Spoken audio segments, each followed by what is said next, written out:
Section 9.6, page 230. This is the root test. The root test is useful when you have variables in the exponents. So like a geometric series maybe. This is not a geometric series, but geometric series has the variable in the exponent. So here is variable in the exponent. So that's when the root test is useful. So it's very situational. So in fact, it is highly unlikely that you're going to use the root test. Well, here's an example. Okay, so let's see. So what you're going to do is you're going to take the root, the nth root of the term. And you're going to take the limit of that as n goes to infinity. So here, this nth root turns into, so you got to do some algebra here. So the nth root of e to the 2n is e squared. And nth root of n to the n is n. When you take the limit of this, it goes to 0. So let's look at their conditions here. If the limit is less than 1, right, then it converges. So this converges absolutely.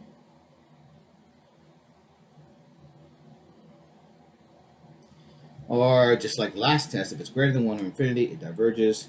If the limit is 1, it basically fails. And note the root test is always inconclusive for any p-series. Okay, this was not a p-series. All right. Okay, and that was the only example for the root test. And I'm going to go ahead and lump page 230 and 231 together because all we're going to do is just discuss the various tests. All right. So choose a test and determine the convergence or divergence. But we're going to do this very casually because I am tired of doing these things. All right, so we'll look at this one. To me, it's easy to see the limit of these terms, right? So this is what's going on in my head. I look at these terms, and it's going to 1/3. This is not equal to 0. So by the nth term test for divergence,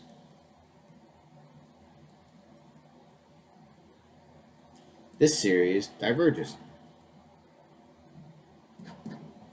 All right, this one, pi over 6 to the n, this is a geometric series. So you need to be able to recognize these things. Pi over 6 is less than 1, right? This is like 3.14.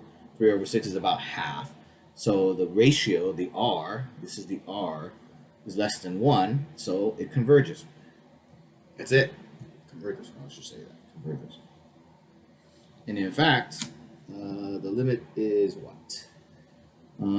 Pi over 6 times 1 over 1 minus pi over 6. Something like that. Okay? I don't feel like working that out. Next one. Ne to the negative n squared. All right, look at this. This looks like an integral test because that's a pretty easy integral. So I would do 1 to infinity of x e to the negative x squared dx. So that's going to be limit as b goes to infinity of 1 to b x e negative x squared dx. This is a simple pattern recognition, right? The derivative of negative x squared is negative 2x. So this is only missing a negative 2. So it's going to be negative 1/2.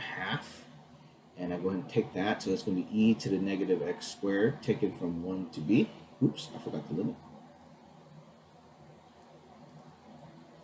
All right, so that's limit as b goes to infinity. So I'm going to leave the negative 1/2 out here and go e to the negative b squared minus e to the negative 1. Right? Well, let's look at it algebraically. B goes to infinity, negative 1/2, 1 over e b squared minus 1 over e. That's with the negative exponents. So this term is going to 0. So it's negative 1/2 times negative 1 over e. So it's positive 1 over 2e. So this converges, right? This is not the value it converges to, but by the integral test, this converges because the improper integral converges. Look at this one. I would do this by inspection. I would do this a direct or limit comparison test to 1 over n, right? You can compare 1 over 3n plus 1 to 1 over n. Limit as n goes to infinity, right? This is 1/3, right? Basically, look at this. It becomes 1/3. If you have problems doing that limit, go ahead and ask me in class and I'll do it for you. All right. But here's the thing. We know that 1 over n, we know that one diverges by the p-series test. And the limit comparison test says if it is a positive limit, right? If it's a positive limit, then they both behave the same. So since 1 over n diverges, we know this one diverges. So we say diverges by the limit comparison test. All right, next one. This is an alternating series. This is a typical series. So this one converges by the alternating series test. Converges conditionally, in fact, by alternating series.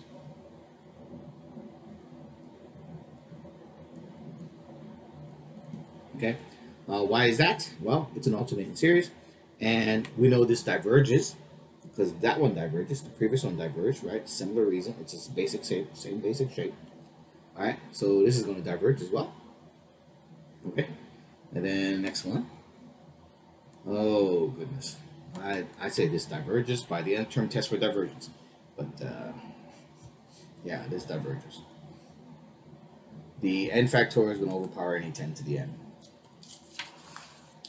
And this one, this would be the root test, and this is going. So the limit's going to go to 1/2. And remember, when it's less than 1, it converges. So this converges absolutely by the root test.